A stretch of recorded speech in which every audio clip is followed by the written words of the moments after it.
Our next keynote is by Job Wittman, who's a CEO of Amsterdam Internet Exchange.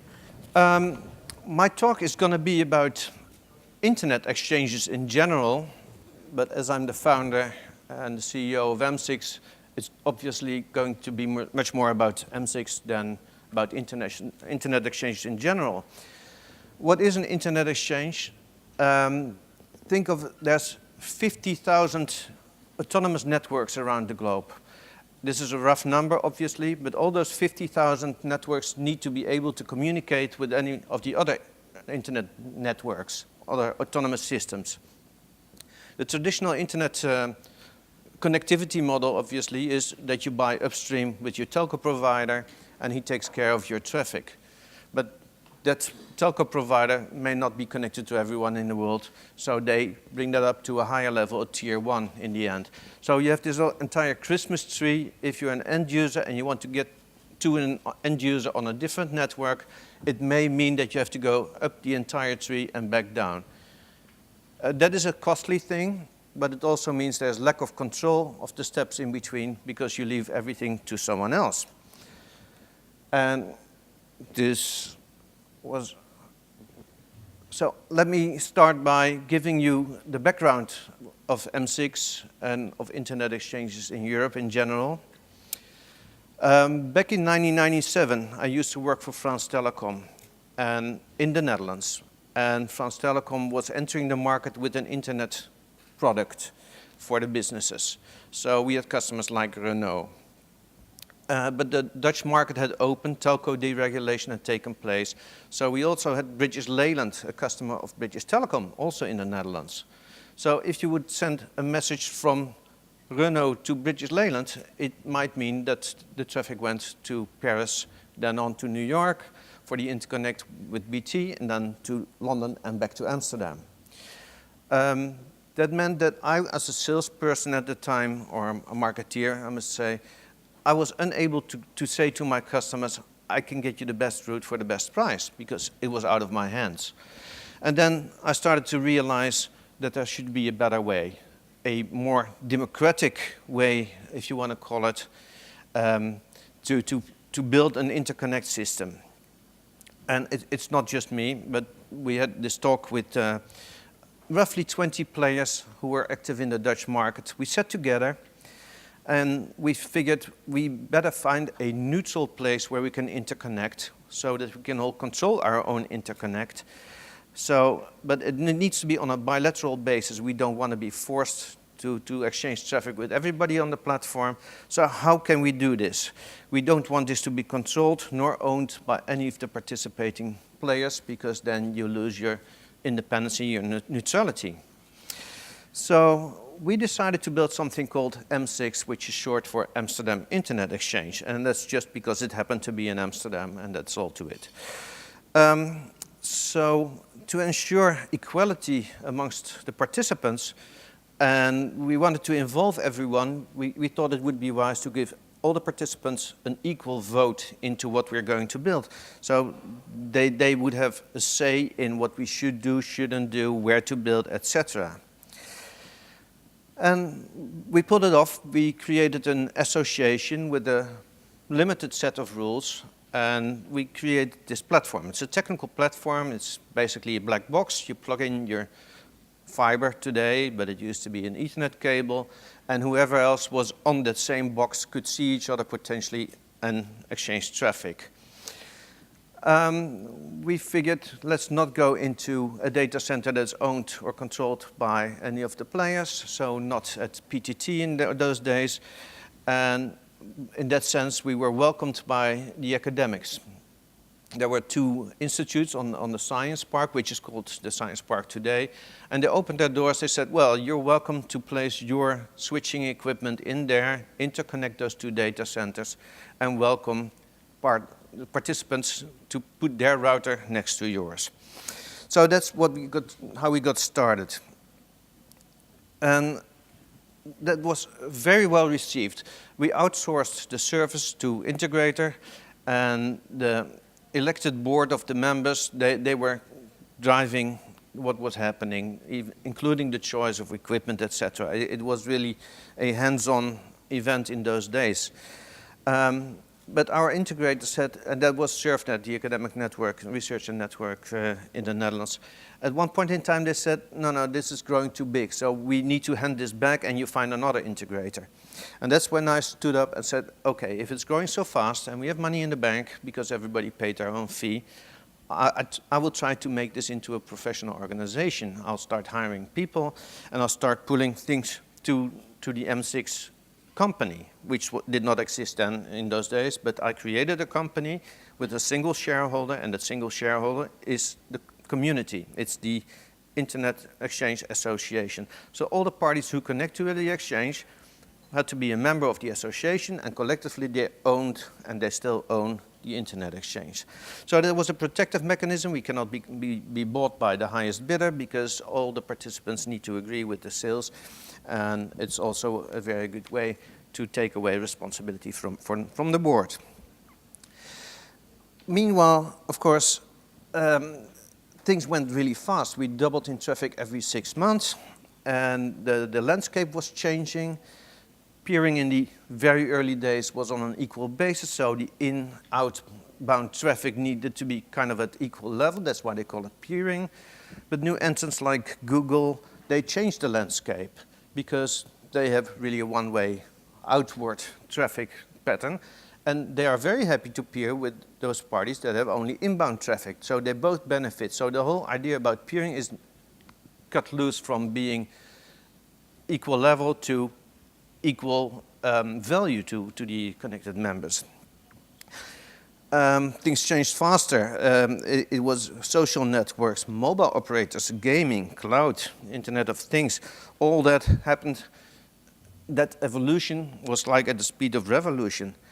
And we have not seen the end of it. And we see new continents coming online. Look at Africa, look at China. We actually just closed a deal with China Cash in Beijing. So the world is getting smaller, and people are starting to look at internet exchanges as a value. So where are we today? Well, we have built a pretty successful model. With 750 or 760 connected parties today, we are the biggest single exchange, a single platform where that many parties are connected. And it all happens in Amsterdam. We have over 4 terabits of traffic at peak. So this is an international success. But the question is, of course, why is it a success and what determines the success? The value that we create is, of course, that with a single connection you can reach 750 other players to be able to exchange traffic with. That's key to our members, the parties that are connected. But it's more what's happening around the exchange that adds value. And that the added value is different for different players. But for the city of Amsterdam, it's really interesting to see how much the ICT community is growing in a city like Amsterdam because of the Internet Exchange. There's currently 200,000 jobs in the ICT in the Netherlands, where if you look back 20 years ago when we started, there were no such jobs. It's of course, I'm not big enough to say that's thanks to the Amsterdam Internet Exchange, but it's definitely one of the things that made this happen. And the ICT is now the 3rd largest industry, and it's the fastest growing industry. And of course, you know, smart cities and stuff like that also built on the fact that everybody in Amsterdam is now very well connected and everything is very well connected. So we are being approached by cities, countries who say, we want that as well. Can you build an internet exchange here for us and run that because we like the idea and it's good? Well, are they right? Are we the panacea for them, for their staggering economies? Or, well, as a good consultant would say, that depends. It's not simple. You cannot pick up the concept of an internet exchange and place it in an environment that's not fit for an internet exchange. So what are the basic requirements if you want to build an internet exchange in a place? Well, first of all, You need carrier-neutral data centers. That is a concept that does not exist in many countries, but it's definitely something you need. It needs to be a mature and open telecoms market with many providers. You cannot build an internet exchange for 2 or 3 players. That's simply not necessary. You can get that interconnect, right? You don't need an internet exchange. It only starts counting where you have more than 50 players in a single market. Otherwise, it's not even worth it. So you need cable systems. It needs to be in a location that makes sense. So not at the end of the line, but in a place where a lot of cables come together, where people are willing to interact with neighboring countries, etc. You also need a trustworthy government, so a stable political environment. And that is really key, because you expect global players like Google and Microsoft to put their equipment in your country and to build their cloud and whatnot. They are not going in a country like North Korea or Cuba or Venezuela. You know, they're not sure whether their equipment is there the next day and what's being done with the data. So they need control themselves. So a stable political environment is very important. And then, of course, the most important thing is that you want the parties that are connected to trust the operator. And so make sure that whatever you build, the parties that are going to connect, they know what they're up to, what they can expect, and who they're talking to.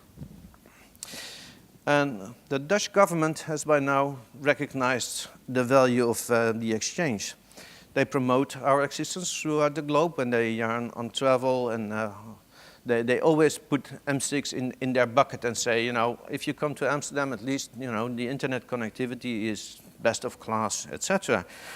So they recently passed a motion in the government stating that the digital infrastructure is now the 3rd main port of the Netherlands, comparing us to the harbor of Rotterdam and Schiphol Airport. We are number 3. And so that is not only very nice for us to know, but it means that the city and the country recognize the value that we bring, and that's not those 750 parties connected, but it's the industry around it. And so we are being approached, and we are building. We have built internet exchanges now in New York, in Chicago, in San Francisco, in Curacao, in Hong Kong, and there will be more to follow. And we are a very small company, really. We're only 50 people, and this is a big burden for us financially and on human resources. So, where's the future?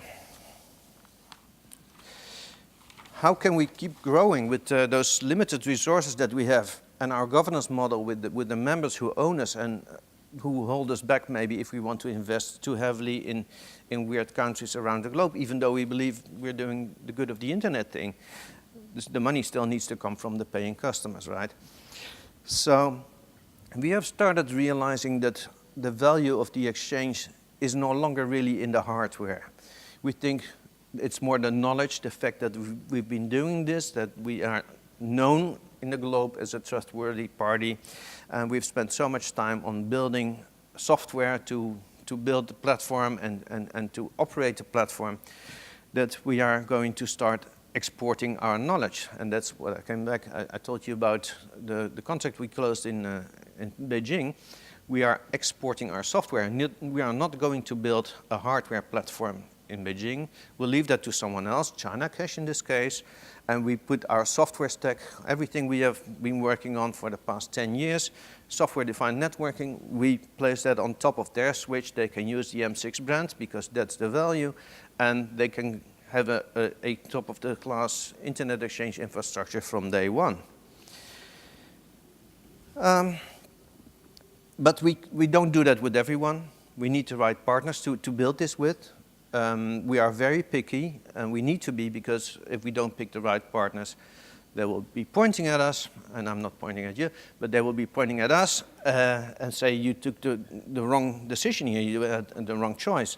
So now you're diminishing the value of the internet exchange.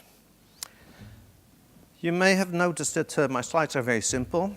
It's just as the concept of the internet exchange, and the result is always up and to the right. But of course, reality is a bit tougher. It's hard work. I don't know if we have time for some questions or interaction with the audience. I'll leave that up to the chairman.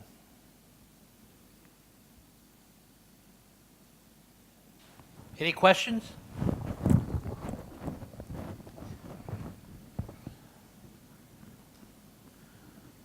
Well, so Looks much like the you better. answered it all, Job. Everybody understands everything now. That's good. Thank you very much.